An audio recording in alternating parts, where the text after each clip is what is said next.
We're talking Giants football with Ed Valentine of Big Blue View. Plus, the Giants get some upsetting injury news late on a Tuesday afternoon. That and more coming up on today's episode of the Locked On Giants podcast. You are Locked On Giants, your daily New York Giants podcast. Part of the Locked On Podcast Network, your team every day.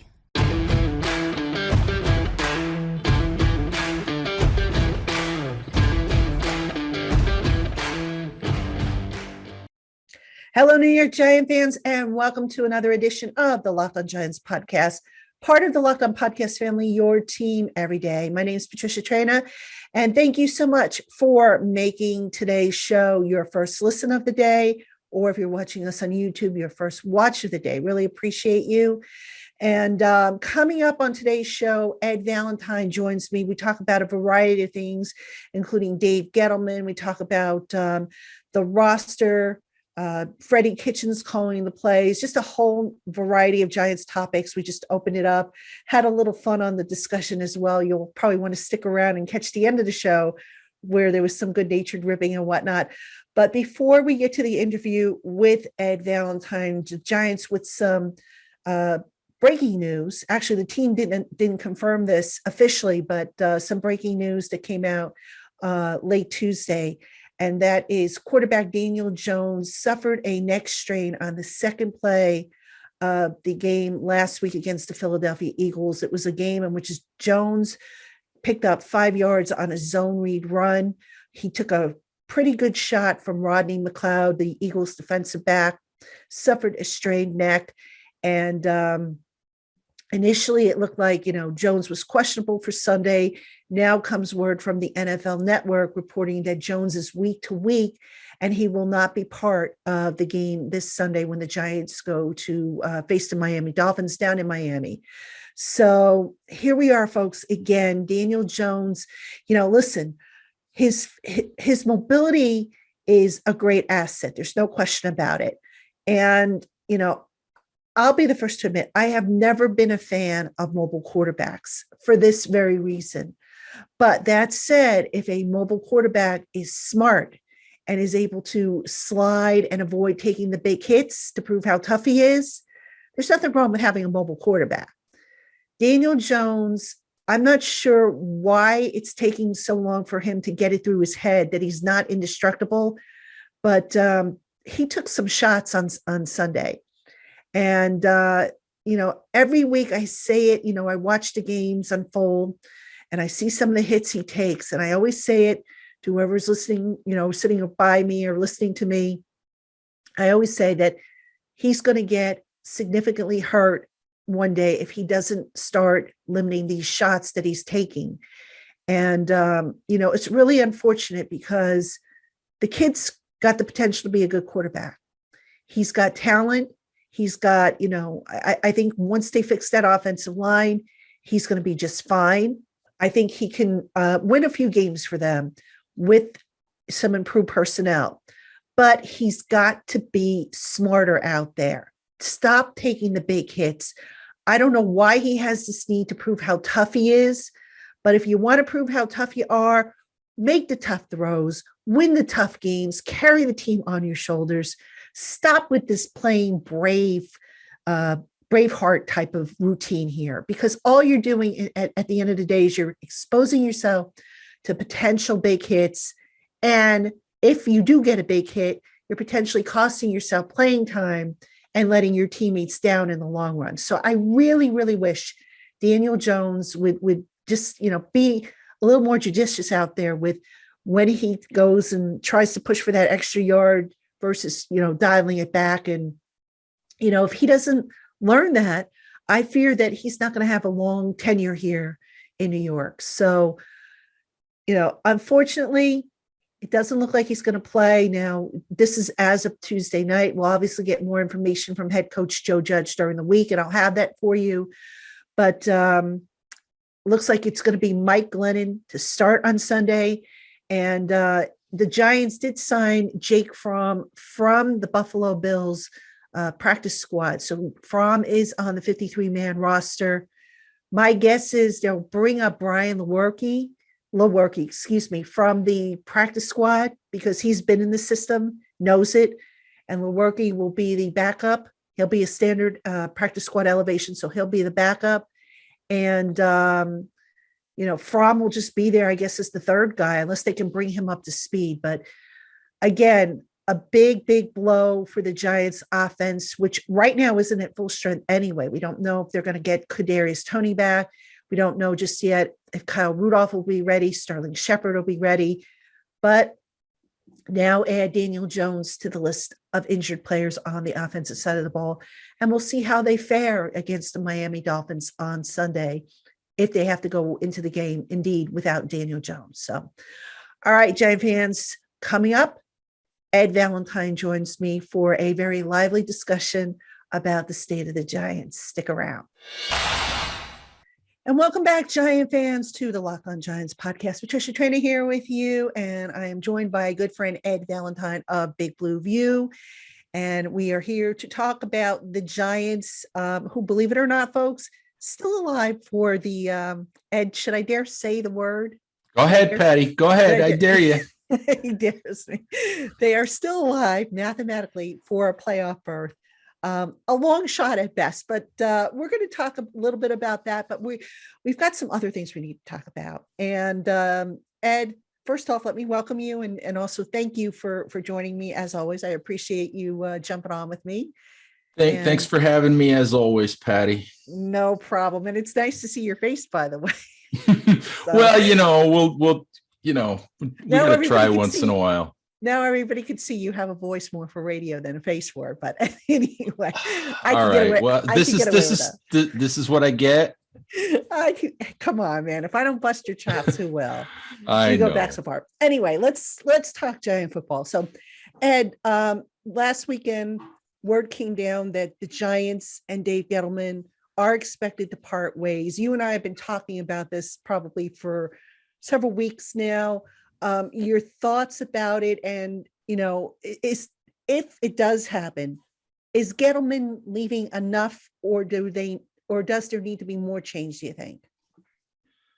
Oh, Patty, I'm not surprised. I won't be surprised if Dave retires. I think that the Mara family, and you know how the Giants operate. They don't want to fire Dave. They want to allow him to leave, at least so that it looks like it's on his terms. So hopefully, it looks like it's trending in that direction, and that's not a surprise at all. The other part of your question is really interesting in terms of, is he leaving enough? Dave has always said he wants to leave the organization in a better place than he found it. And it's debatable if he is or not. I think that, because you're still trending toward a third straight 10 or fourth straight 10 loss season or double digit loss season, under his watch. And that's not good. That's not a sign of progress. But the question is, does Joe Judge, who it looks like is going to stay, does Joe Judge and whoever comes in as GM believe in Daniel Jones as the quarterback? Do they believe in the defensive foundation that the Giants have? But I think the other part of that question is, what about the scouting staff, Patty? And I think there's a lot of guys in that scouting department that have been there for a long time, a lot of guys in that front office that have been there for a long time. And it might be time for some outside views. So we'll have to see how that goes. But it wouldn't surprise me at all if there's a lot of shakeup in the scouting and front office behind or underneath the general manager, should a change take place. Yeah, but the problem with that now is that you're knee deep in the college scouting process. So do you really want to make those changes now, knowing that, in a few, as soon as the season ends, I mean, we're entering December now. So you're going to pretty soon have to start putting your draft reports together, kind of putting together your personnel plans for the off season. It's kind of hard to do that, unless the Giants know for sure that, hey, Dave is definitely going to retire, that, hey, we're going to promote, whether it be Kyle O'Brien or Kevin Abrams, both of whom, by the way, I'm not sure. I'd be crazy about that move, but it's a move that I think needs to be made, but it's also a risky move because this is a very critical draft coming up.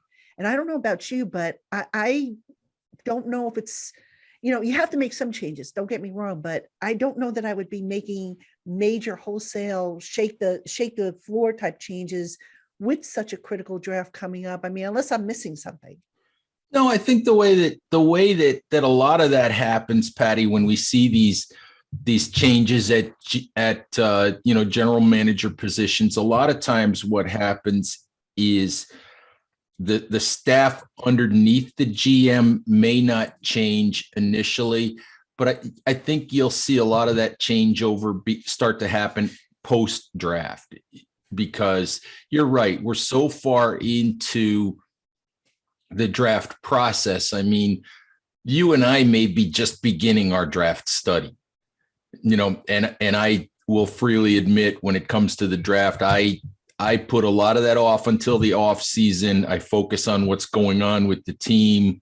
So people ask me draft questions, and I don't know all the players' names yet, and I won't pretend that I do. But these scouts and these front office folks, it's not new to them. They've been studying these players for months, if not years.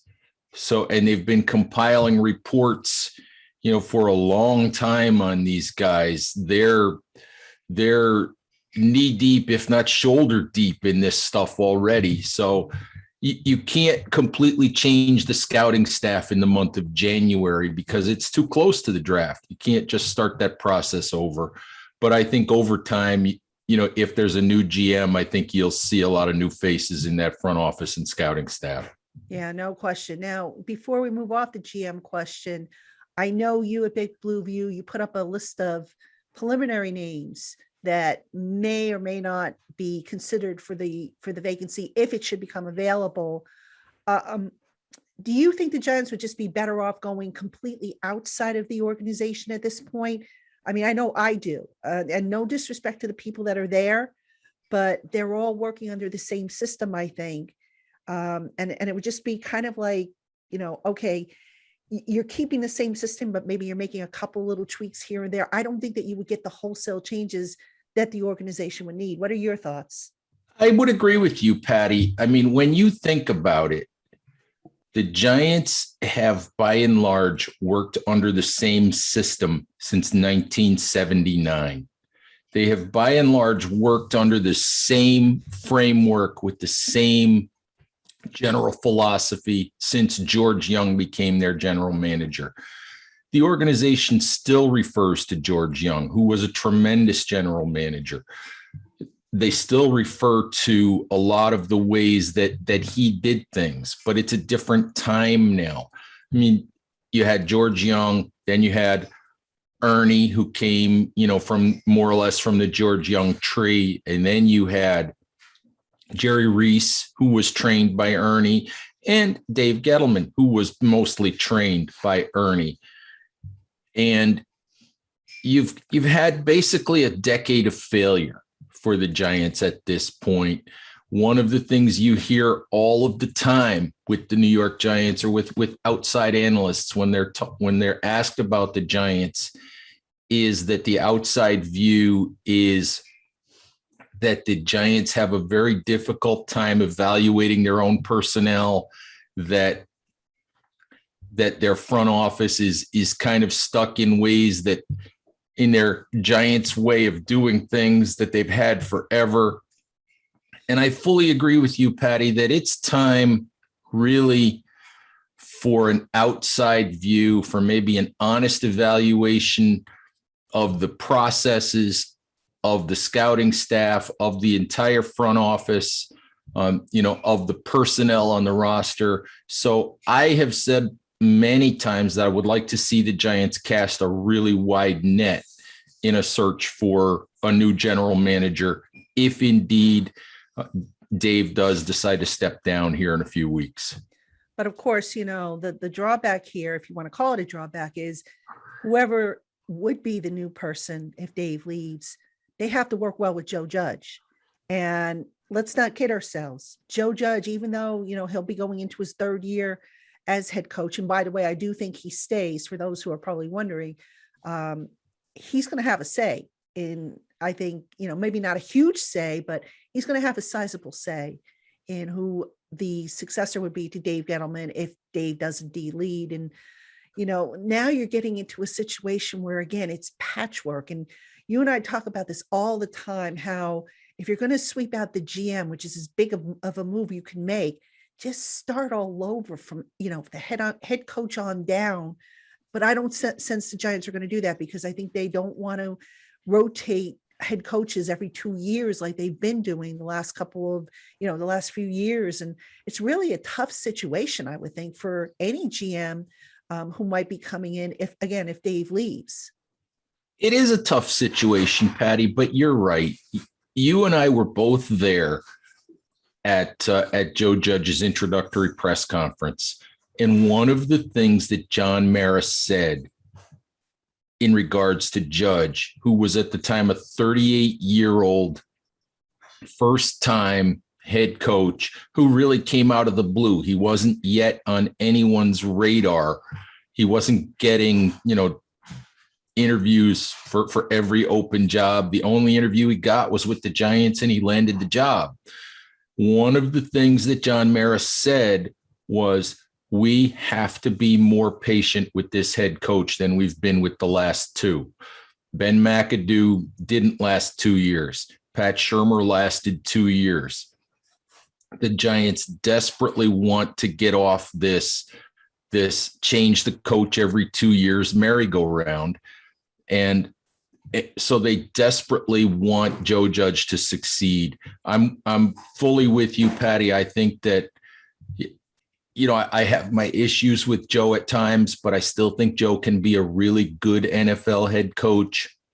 I hope he continues to grow as a head coach. I think the Giants are going to give him that opportunity.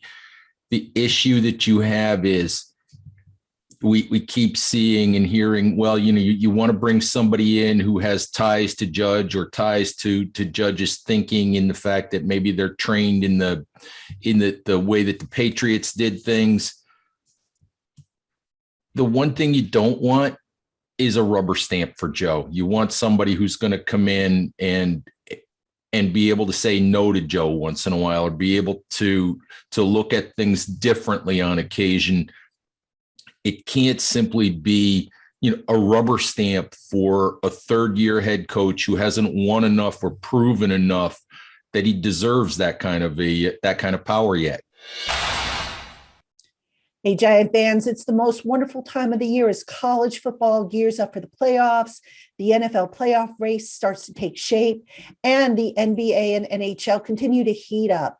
And no matter what your sport, BetOnline has you covered all holiday season with more props, odds, and lines than ever before. Head on over to their new updated desktop or mobile website at betonline.ag to sign up today and receive your 50% welcome bonus with the promo code LOCKEDON. Don't wait to take advantage of all the amazing offers available. Visit BetOnline today and get your 50% welcome bonus with the code LOCKEDON. And let's talk now about Freddie Kitchens, who, no surprise, we all saw it coming, despite Joe's attempt to, try and fool us or put off the fact that, it was going to be Freddie. I mean, everybody saw it coming. Come on. I know it's a small sample size, and it was on a short week, holiday tucked in the short week on top of everything else. But based on what you saw from Freddie in the one game against the Eagles, are you encouraged that he could be the long-term answer, or do you still have some doubts, or are you just not decided yet? I think it's to be determined, Patty. There were some encouraging signs. Obviously, look, 13 points is not going to win you a whole lot of football games. They still went 1 for 3 in the red zone. They still couldn't run the ball. There still weren't those explosive plays down the field that you'd like to see. I think Saquon Barkley had 13 carries for 40 yards, and 32 of those came on one play.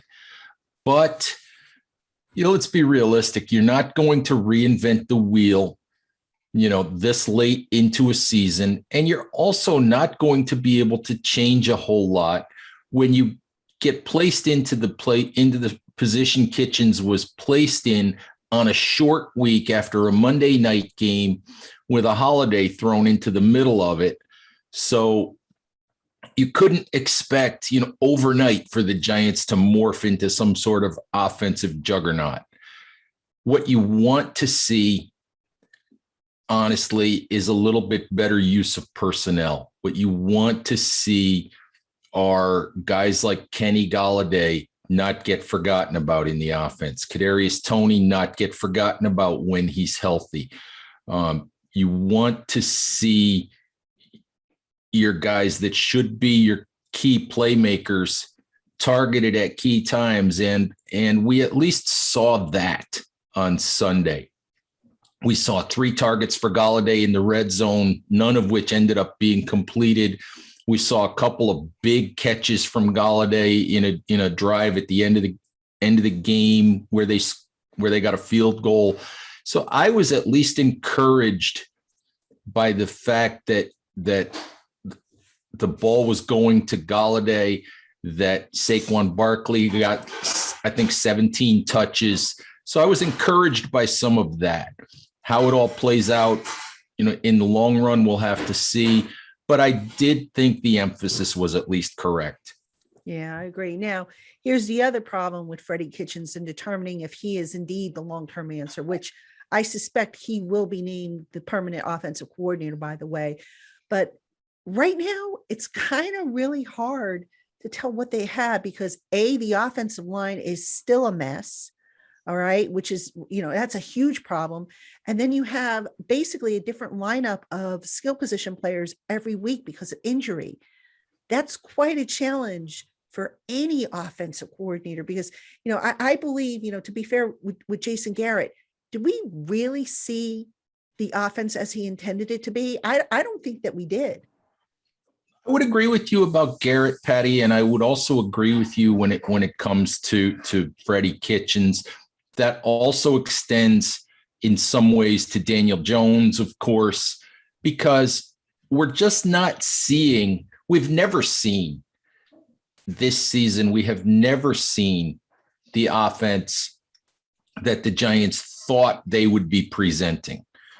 The offensive line, has been injury riddled since the first week of training camp, since Shane Lemieux injured his knee. I don't even remember. That might have even been the first practice of training camp. Mm-hmm. I know it was the first the first couple of days anyway, but we have never seen the complete offensive line, the complete arsenal that the Giants thought they were going to have, that they thought they had built. So, that being said, and even now, you look at the offensive line, the only offensive lineman playing right now who you can say, he's a cornerstone, he's a foundational piece, he's a guy that will certainly be in this lineup next year and for years to come. The only one is Andrew Thomas. And you could clearly see Kitchens the other day, the passing attack was still short. When they needed some chunk plays, they were scheming up screens. I don't think I've ever seen a flea flicker screen to a tight end before, which was an interesting play. But again, I liked the concept of throwing a tight end screen to Evan Engram instead of throwing it to Kyle Rudolph or Chris Myrick. Throw it to a guy who has the potential to make a couple of guys miss and use his speed to make something happen. And that turned into a 20-yard play. So, but you're not going to see what the Giants can do, even if they can get Sterling Shepard back, even if they can get Kadarius Toney back, you're not going to see this offense operate at full throttle where they're throwing deep shots down the field all the time, where they're wide open all the time. You're just not going to see that until they get this offensive line fixed. And they can't do anything about this line until free agency and the draft. Hey, Giant fans, Built Bar is going all out to make this holiday season the most delicious time of year with new limited time flavors, new types of bars, and a winter wonderland of a deal featuring amazing new flavors such as the Built Crave bars and their amazing puffs in ruby chocolate and lemon dip cheesecake. These and Built's other amazing flavors are available right now when you go to their site, builtbar.com. And for a limited time, you can get 15% off your first order with the promo code LOCK15. That's LOCKED15 for 15% off your first order at built.com. We've been talking about Dave Gettleman potentially walking away. We've talked about the change in offensive coordinator, but something nobody's really talking about is what other changes maybe to the coaching staff could you see happening because of, how things have worked out over the last year or so? Well, I think it's interesting, Patty. I haven't thought fully in terms of the coaching staff itself, although, at first blush, it wouldn't surprise me if somebody like Burton Burns were to resign and they bring in were to retire. I mean, Burton will be 70 years old and it's been a rough couple of years for him, with the Giants, but I can see, you could see some changes from within the coaching staff. We'll have to see what happens with Pat Graham. Pat's funny about it, but he keeps getting asked about head coaching opportunities. And he keeps saying basically, well, if I don't get fired first, he's not getting fired there. And it's funny because there are some weeks when the Giants defense looks tremendous. And there are other weeks when the Giants defense, like against Tampa Bay, just looks overwhelmed. But I think Pat's a future head coach. I'm just not sure it's going to happen this offseason, although I think he'll get some interviews. But it wouldn't surprise me if there's some changes to the position coaches. I would think that, a lot of those assistant coach, position coach contracts, are a couple of year contracts. So a lot of those guys will probably be up for new contracts this off season. Other than Burton Burns, I'm not sure, which guys Joe might consider replacing, but I'm sure we'll see some new faces on the coaching staff in 2021. Burton, though, is the one that comes to mind simply because I think he's a guy who's given Joe a couple of years at Joe's request and might be ready to go home to Alabama and enjoy retirement. Yeah, I would agree with you on that. I would be surprised if Burton Burns is back next year. Great guy, by the way. Lovely man, but you're right. And especially, he had the COVID scare this past, just recently. Sometimes that makes you reassess things, it's kind of, maybe not on the same level as cancer per se, but when you have a significant, illness like that, it can make you reassess where you're at. The only other one, Patty, that interests me, and you still have a lot of voices in that offensive line room. And, I know Freddie Kitchens was heavily involved in that for a while. You've got Rob Sale, you've got Pat Flaherty, you've got assistant coach Ben Wilkerson. And I wonder how long-term, how that room's going to shake out. I love talking to Rob Sale every couple of weeks when we get the opportunity. I think Sale's done a good job with the limited hand he's been dealt this year. But I just wonder long-term how that room's going to shake out. But beyond that, we'll have to see.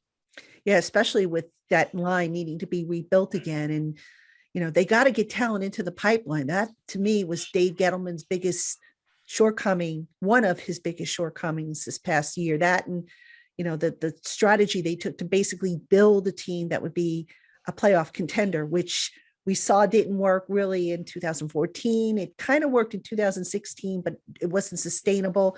It didn't work when the Eagles did it. I'm not sure why the Giants thought, oh, maybe this time it will work. I mean, it was just, and especially they were getting players who had histories of injuries or who were on the decline. I just didn't understand the whole approach.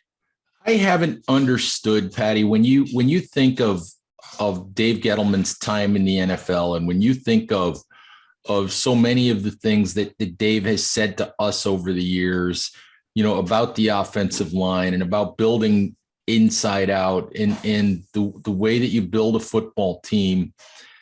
So many of the decisions that have been made seem to go against some of the philosophies that you think of with Dave Gettleman. Even this year, you've mentioned it, building the offensive line, and it was always going to be a gamble to go with a young, unproven offensive line, to go with the group they intended to go with, which was Thomas, Lemieux, Gates, Hernandez, and Matt Pert. That's the group they intended to go with. That has never happened. The issue beyond that, the issue was, why didn't you supplement that in the draft with at least one, mid-round guard center type guy who could have been, as you have said, in the pipeline in case of injury. So you didn't have to go out and trade for a Ben Bredesen. Maybe you didn't have to go out and trade for a Billy Price. You had those guys in place already. Something, I don't know if you picked up on it, Patty, and I don't mean to go on and on here, but I wrote about this morning at Big Blue View. And I think Joe, during his press conference on Monday, gave us a little window into his roster building soul. And because he was asked about building the defense from back to front, he gave a very long, very detailed answer about why you do that. Basically admitted that, yes, that is how he likes to build a defense. New England does it that way. Miami, which has a New England trained coach, does it that way. Gave a long-winded answer about how defensive backs are guys that can be used in so many different ways and so many different roles, and how defensive players also impact special teams. And I thought, the first thing I thought was, that's why they drafted Aaron Robinson in the third round instead of taking one of the several young offensive linemen that were available. I mean, that to me, that screamed of, that's a Joe Judge philosophy of adding to the defensive backfield, instead of a Dave Gettleman philosophy of adding to the offensive line. Yeah, that's a good point, because, Dave Gettleman has always said he loves his hog mollies, and for him to not take a hog molly, especially on the offensive line, that was kind of a surprise. I think a lot of people were like, whoa, what's he doing here? Very much so. Yeah, definitely. Now, Ed, a couple more real quick. I wanted to ask you about Saquon Barkley. I know he's still basically said that ankle is going to be an issue moving forward. But that said, and you and I were talking about this at the game Sunday about how he's always run, going for the feast or famine type of, thing, the home run ball. Can they, with the change in offensive coordinator, I mean, can they get more out of Barkley, you think? I mean, it drives me crazy when he stops his feet looking for that escape hatch, and then he gets dropped for a loss of yardage, or he doesn't, gets 1 or 2 yards at the most. I mean, but can they do things differently to help him, even though right now that offensive line is just not very good? Patty, I don't know that they can, because really, I think we've seen it. We saw it last year with Wayne Gallman. We saw it for a couple of games with Devontae Booker. When they have success running the football, it's not with these stretch plays that go toward the edges. It's not with the zone read plays where we saw Philadelphia the other day when they were handing the ball to the backs on their zone reads. The backs were headed toward the edge. Okay, the backs were running horizontally. Those are not the kind of runs that we've seen the Giants have any success blocking the last couple of years. The stuff that we see them have success with is the power stuff straight up the middle. Between the guards, the inside stuff, the stuff where they can pull a tight end around and get an extra lead blocker in there. And the difficulty with Saquon, you have to love what Saquon can do when you can find a hole, when he can get into space and has a one-on-one matchup. The problem with Saquon, and what I said to you the other day was, he takes the handoff, he hits the line of scrimmage, and he's looking for the escape hatch. He's always looking for the way out. Sometimes Pat Shurmur used to talk about dirty yards. Sometimes you have to just hit that hole, press that hole as hard as you can, and be willing to make sure that you get 2 yards, maybe 3 yards, not stop your feet a yard behind the line of scrimmage, look for the escape hatch, and wind up getting 0. And that's as much as the Giants need Saquon Barkley's playmaking. That, I think, is always the thing that drives me crazy about Saquon. Is I look at so many of those runs, and sometimes you just have to take the 2 yards. Mm-hmm. That's not always on the offensive line. When you get hit in the backfield, that's on the offensive line. But when you get to the line of scrimmage and you pitter patter and look around, for some place to go, just stick your head in there and take the 2 yards.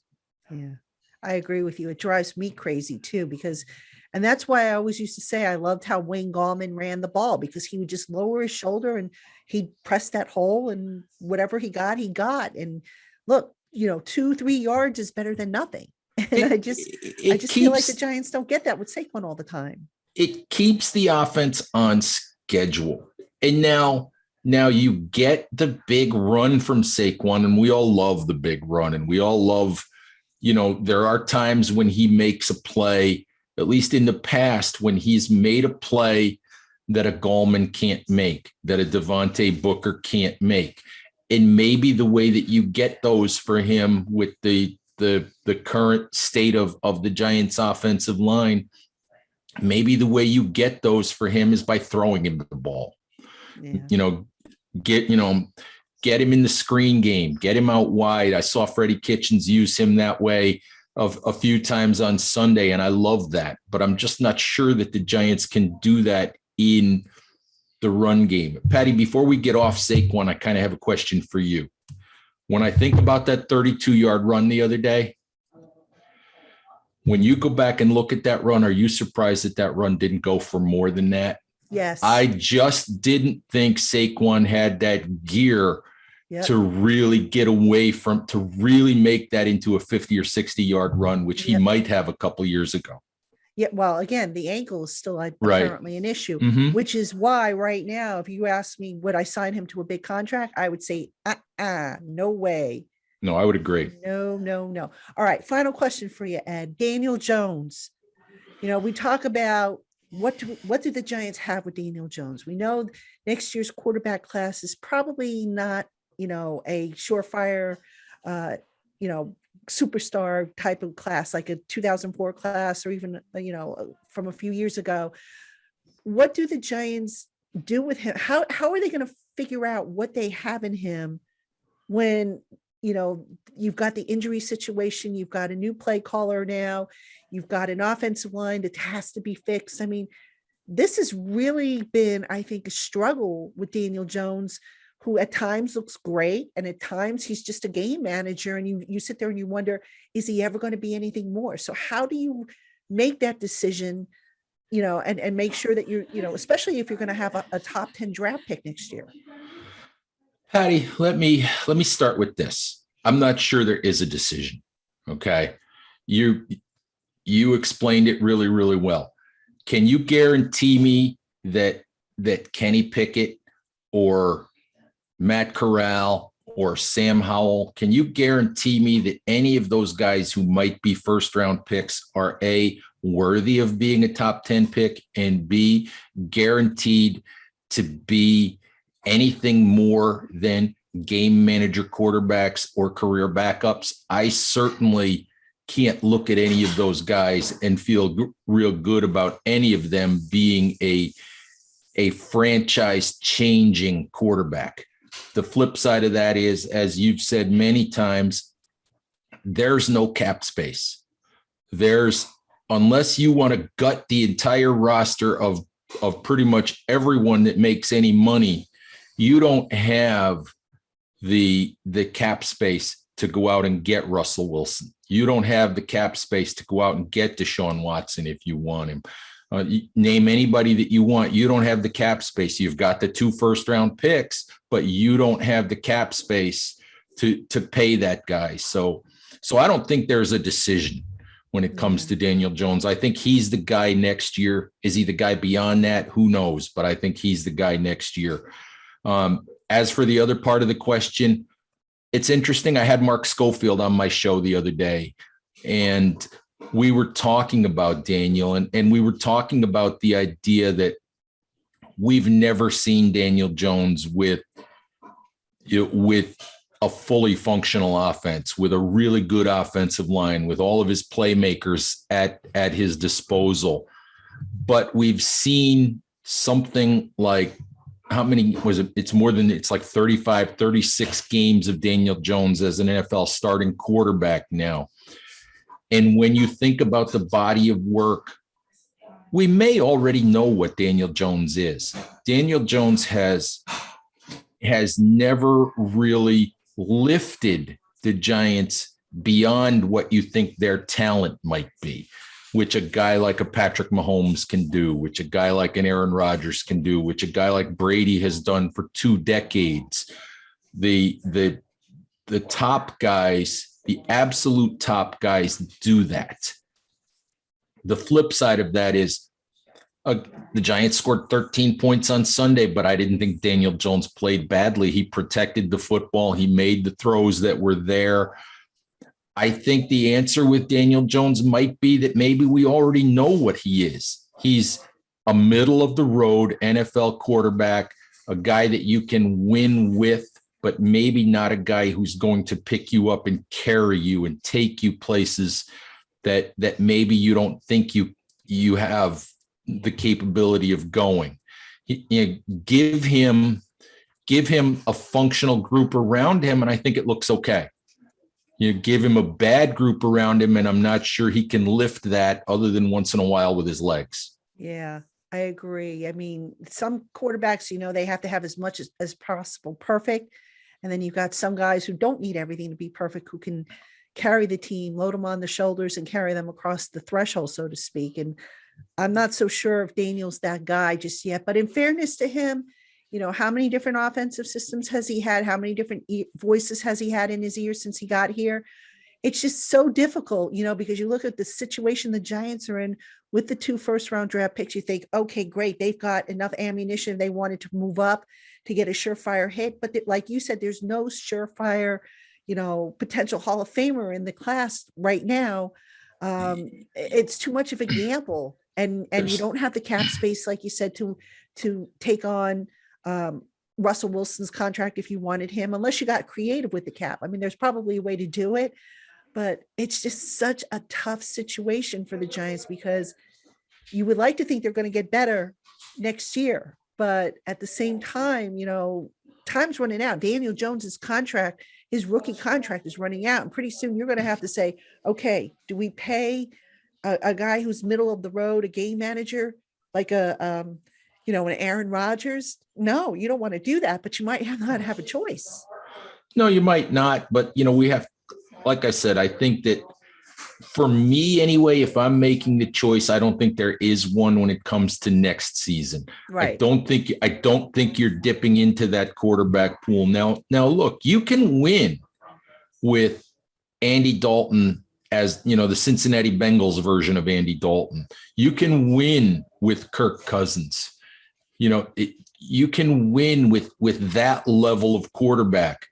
The question always was for Daniel Jones is, could he ever be more than that? And I think he can be that. I think he probably is that. But the question is whether he'll ever be more than that. And he may have already shown us that he's probably not going to be more than that. But again, we haven't seen it because we haven't seen the full array of weapons. Yeah, it's tough. It's tough. And this franchise, I think, is at a crossroads as they play out the rest of the season. Now, again, they're not mathematically out of it. They are a long shot, though. I mean, I think we can all agree on that, but just too many issues. Even if they make it to the playoffs, I don't see them going very far. Such a negative Nancy, Patty. You're being such a negative Nancy. I mean, come on. We just had a game where the Giants beat the Eagles and they won three home games in a row. Do these look like rose-colored glasses to you? Oh, Patty, I'm just giving you a hard time. I know. I gave you a hard time earlier, so it was your turn. But anyway, Ed, great stuff as always. Appreciate you coming on. Folks, check him out, Big Blue View. He has a podcast as well, Big Blue View Radio. And yes, he's the one who sits next to me in the press box and we go back and forth with this banter. So what you're seeing is not staged or rehearsed. This is actual real life between Eddie and I. And this goes back to being buddies for God, how long have we been buddies for, Ed? A long time. Right? I started covering this team in 2007, Patty, and I know you've been doing it when they were really good. You've been doing it. No, I didn't pay my dues, but you see at Big Blue View, we always take credit for the 2007 Super Bowl because that was the first year of our website. So we take credit for that. We take credit for nothing that's happened since then. That's all your fault, but we take credit for 2007. Wow. Wow. All right. On that note, I think we've got to end the show. Giant fans, thank you so much for tuning in, making us your first watch or your first listen of the day. Appreciate you. Make sure you tune in tomorrow. We have the crossover show. Kyle Krabs, host of the Locked On Dolphins podcast, will be with me breaking down the Miami Dolphins, a team the Giants don't see very often. So he'll be on with me. And then, of course, Friday, we will wrap it up with another show. Hope you'll tune in. And thank you so much. We're almost at 1,000 subscribers. So I want to thank everybody for jumping on and subscribing. I'm that close to getting my lollipop from the Locked On Network. So for Ed Valentine, I'm Patricia Traina, and we will talk to you again tomorrow, Giant fans.